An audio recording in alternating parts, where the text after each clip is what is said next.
Good morning, India. Hello and welcome to ODLS Academy, changing the way of learning.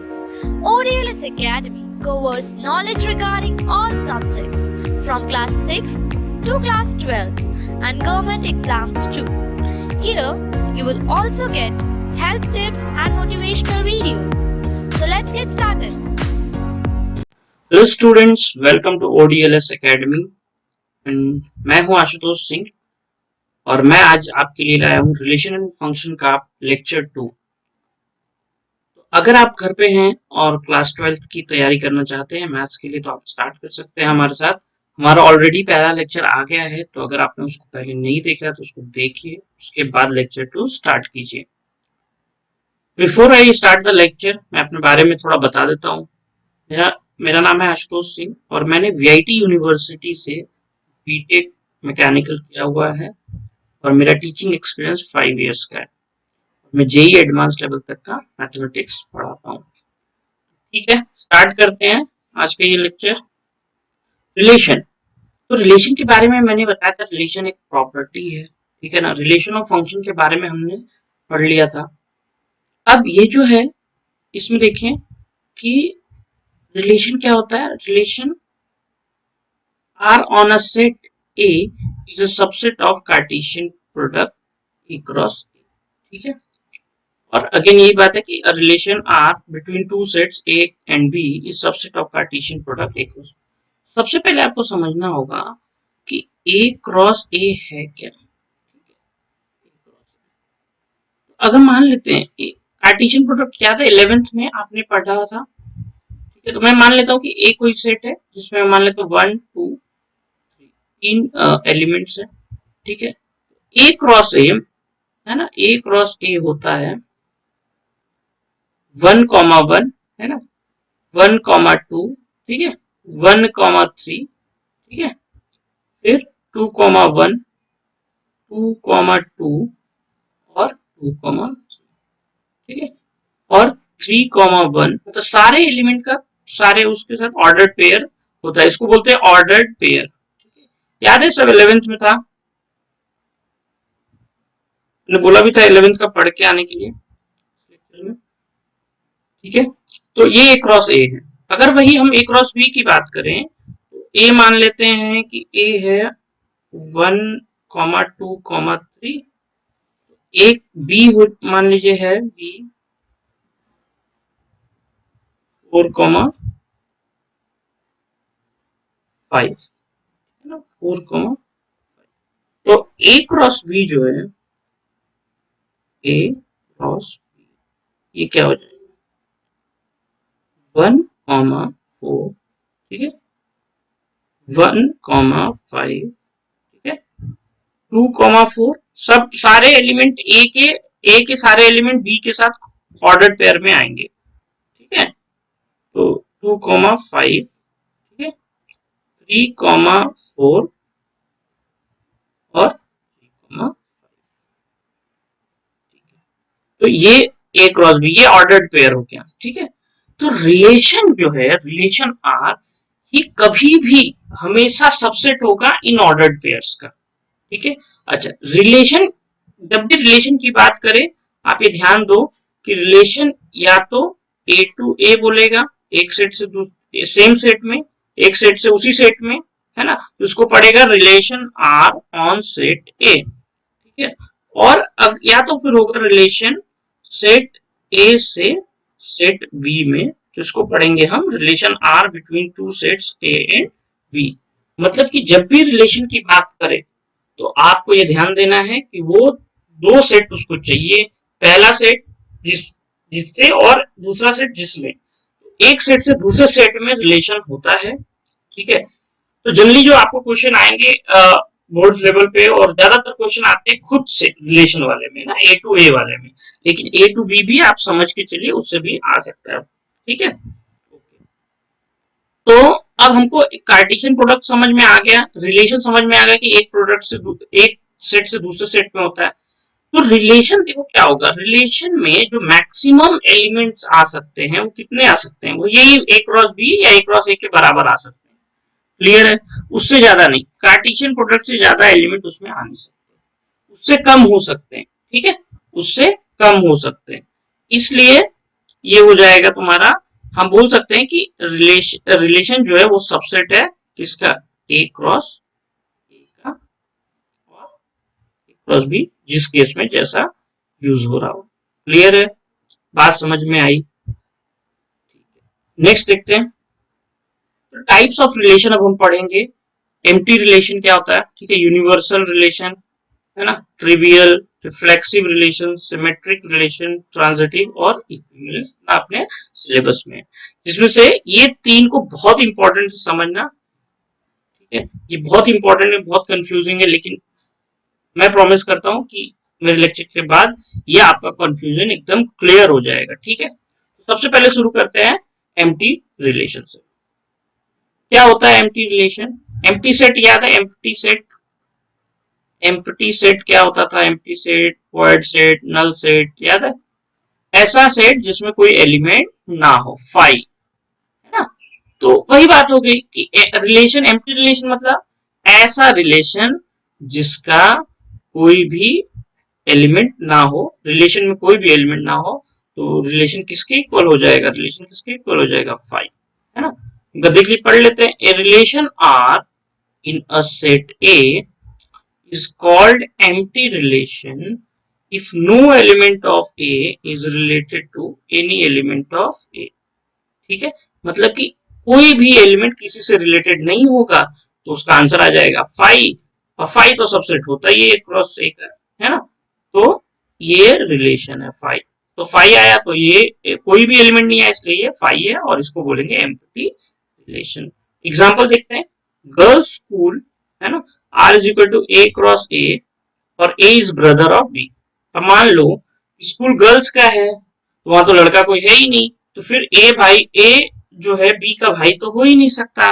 बहनें हो सकती हैं दो, लेकिन एक भाई बहन हो सकते हैं क्या, उसमें नहीं हो सकते, या दो भाई नहीं हो सकते, है ना। इसलिए ये इसका जो आर का आएगा वैल्यू वो क्या आएगा, फाई आएगा, इसलिए ये एम्प्टी रिलेशन था। समझ में आया, वेरी गुड। नेक्स्ट चलते हैं, यूनिवर्सल रिलेशन, ठीक है। तो यूनिवर्सल रिलेशन क्या होता है, अगर देखो कोई भी रिलेशन हो, है ना, कोई भी रिलेशन हो, उसके जो एलिमेंट्स आए, जो ऑर्डर्ड पेयर्स आए, है ना, A1 B1 ऐसे जो ऑर्डर्ड पेयर्स आएंगे, वो समझ लो कि पूरे कार्टेशियन प्रोडक्ट के इक्वल आ जाए। तो रिलेशन के जो प्रोडक्ट आए, एलिमेंट्स आए, वो पूरे कार्टेशियन प्रोडक्ट के इक्वल आ जाए, मतलब रिलेशन वाला सेट और कार्टेशियन प्रोडक्ट ये दोनों सेम हो, इक्वल हो, इसके सारे एलिमेंट सेम हो, तो ये हो जाएगा यूनिवर्सल रिलेशन, ठीक है। पढ़ लेते हैं, ए रिलेशन आर, डेफिनेशन है, a relation R in the set A is called universal relation if each element of A is related to every element of A। मतलब सबका सबसे रिलेशन हो, एलिमेंट बनेगा, ऑर्डर पेयर बनेगा, तो ये क्या हो जाएगा, एक यूनिवर्सल रिलेशन होगा, क्योंकि जो रिलेशन जो है, रिलेशन में जो एलिमेंट्स हैं वो ए क्रॉस ए के एलिमेंट्स के इक्वल, मतलब दोनों से क्लियर है, कार्टेशियन प्रोडक्ट और रिलेशन दोनों इक्वल होगा इस केस में, है ना।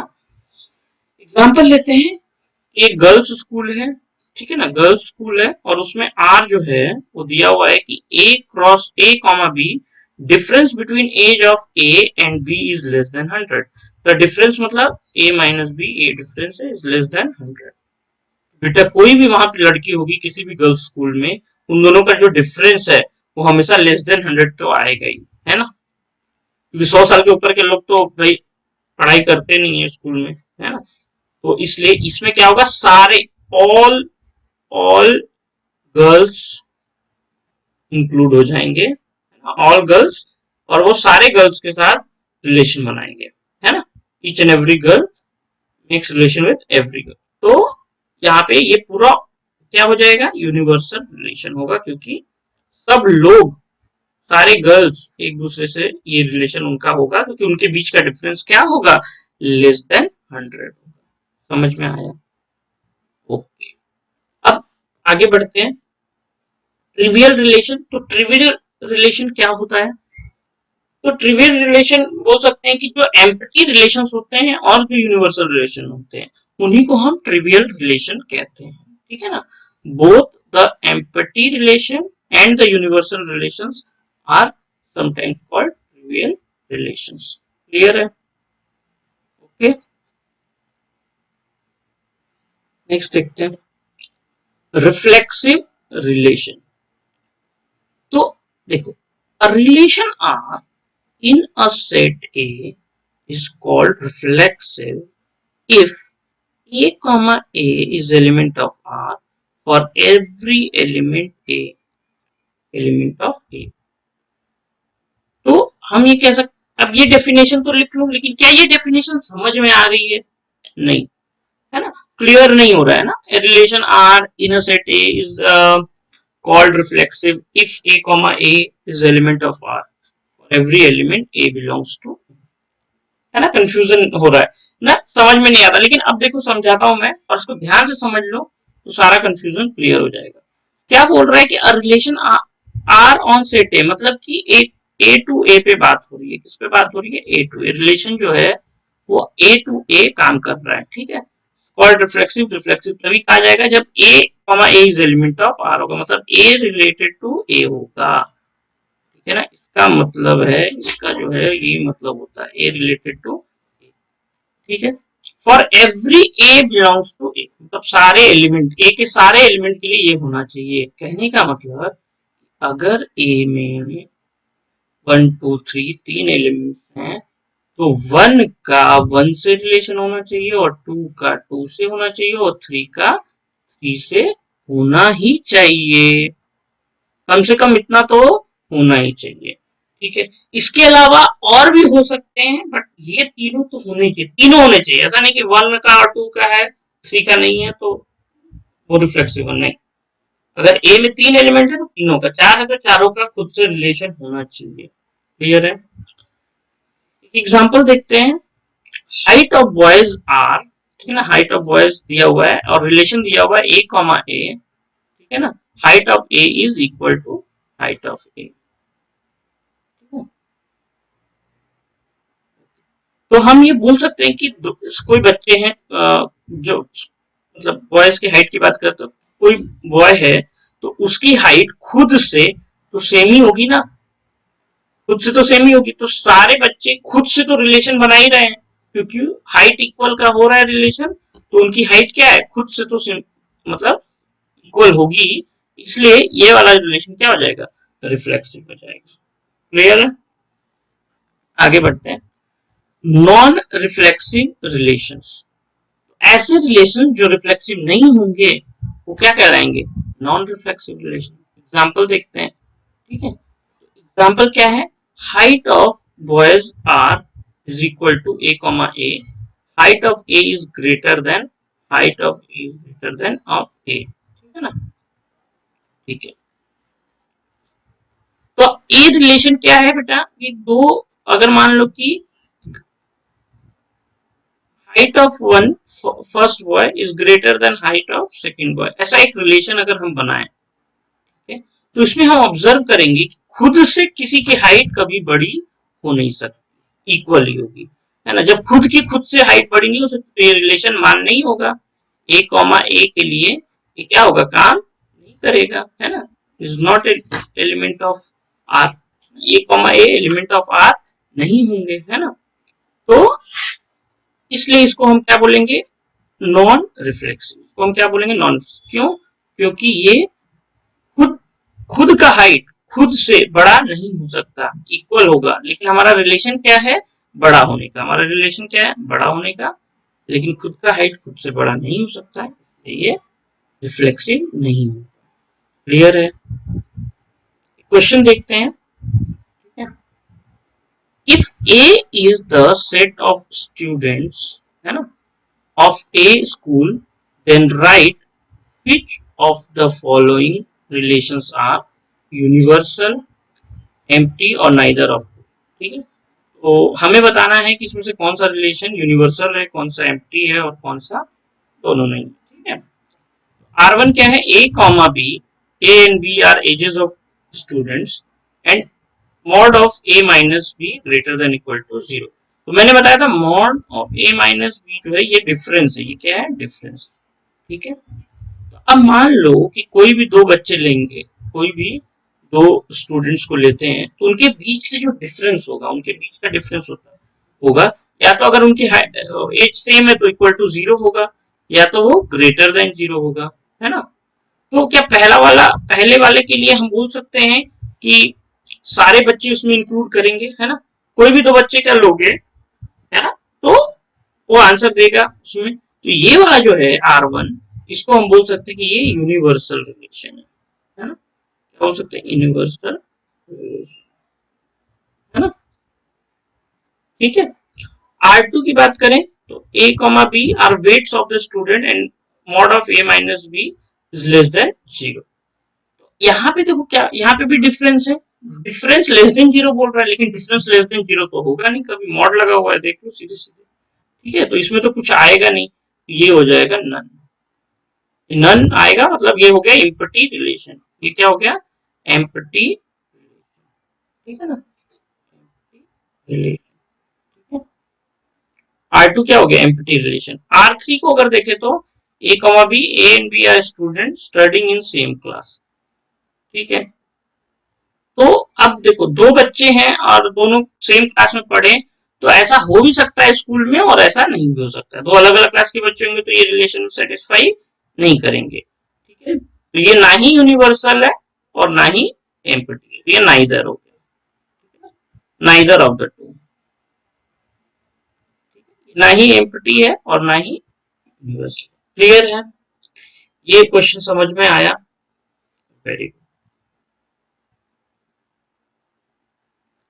क्वेश्चन और है, इसको देखते हैं। Is the relation R in the set A is equal to 1, 2, 3, 4, 5 defined as R is equal to A, B such that B is equal to A plus 1 reflexive। ठीक है, तो हमें ये देखो चेक करना है, ये रिफ्लेक्सिव है या नहीं। ठीक, ओके। तो अब हम क्या करेंगे कि सबसे पहले देखो बोर्ड के हिसाब से अगर हम देखें तो सॉल्व तो कर लेंगे, सॉल्व करने के लिए हमको क्या चेक करना है कि कोई भी कोई भी मतलब वैल्यू, देखो वन, अगर वन ले, 1,1, 1,1 ले तो क्या ये सेटिस्फाई कर रहा है, नहीं, है ना, क्योंकि देखो यहाँ पे रफ में मैं कर रहा हूँ, यहाँ रफ में देखो कर रहा हूँ, 1,1 लेंगे तो इधर एलएचएस क्या आ जाएगा, एलएचएस 1 आ रहा है, और आरएचएस क्या आ जाएगा, 1 प्लस 1 आ रहा है, 2 हो गया। तो ये दोनों तो इक्वल नहीं है ना, इक्वल नहीं है, तो रिफ्लेक्सिव नहीं होगा, क्योंकि एक भी एग्जाम्पल अगर नहीं हो रहा है तो वो रिफ्लेक्सिव नहीं होगा, नॉन रिफ्लेक्सिव होगा। क्लियर है, तो जब भी देखो इन, जब भी हमको कोई चीज पॉजिटिव प्रूव करनी होगी कि नहीं रिफ्लेक्सिव है, सिमेट्रिक है, ट्रांजिटिव है, तो जनरल बात करना पड़ेगा और सारे एग्जांपल्स के लिए जनरली प्रूव करना पड़ेगा कि हाँ ये रिफ्लेक्सिव है, हाँ ये सिमेट्रिक है, हाँ ये ट्रांजिटिव है। लेकिन अगर ना प्रूव करना है ना, नहीं नहीं प्रूव करना है ना, सीधे एक एग्जांपल काफी है नो प्रूव कर देने के लिए, एक भी अगर रिफ्लेक्सिव प्रॉपर्टी नहीं शो करेगा तो नो। ठीक है, तो हम एक एग्जांपल ले लेते हैं, यहाँ पे इसको दिखा देते हैं। यहाँ पे पहले सॉल्यूशन लिखते हैं, कोड्स के हिसाब से मैं लिख रहा हूँ, देखो फॉर रिफ्लेक्सिव, और रिफ्लेक्सिव टेक 1,1, एक एग्जांपल काफी है नो दिखाने के लिए, है ना, टेक 1,1, है ना। ठीक है, तो ए की वैल्यू क्या हो गई 1 और बी की वैल्यू क्या हो गई 1। ठीक है, तो एलएचएस क्या आ जाएगा 1 और आरएचएस क्या आ जाएगा, ठीक है, आरएचएस आ जाएगा 1, ए प्लस 1 है ना, तो ये हो जाएगा 1 प्लस 1। ठीक है, और 1 प्लस 1 क्या आ जाएगा 2। तो सिंस यहाँ पे बोलेंगे since LHS is not equal to, ठीक है, देयरफॉर हम क्या बोल सकते हैं कि दिस रिलेशन, दिस रिलेशन, या उससे पहले हम बोलेंगे, पहले बोल देंगे 1,1 जो है वो एलिमेंट नहीं है आर का। ठीक है, और हम बोल सकते हैं कि 1 इज नॉट रिलेटेड टू, है ना, तो यहाँ पे बोल देंगे hence this relation this relation this relation is non is not reflexive,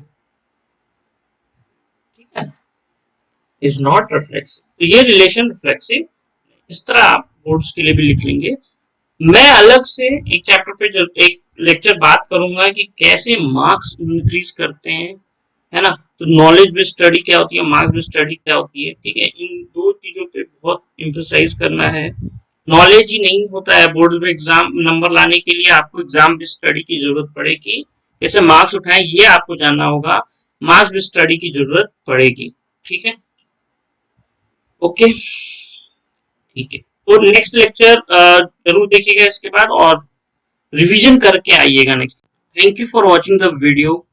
Get video lectures, study material, and unlimited MCQs and DPP to practice. Just log on to odlsacademy.com.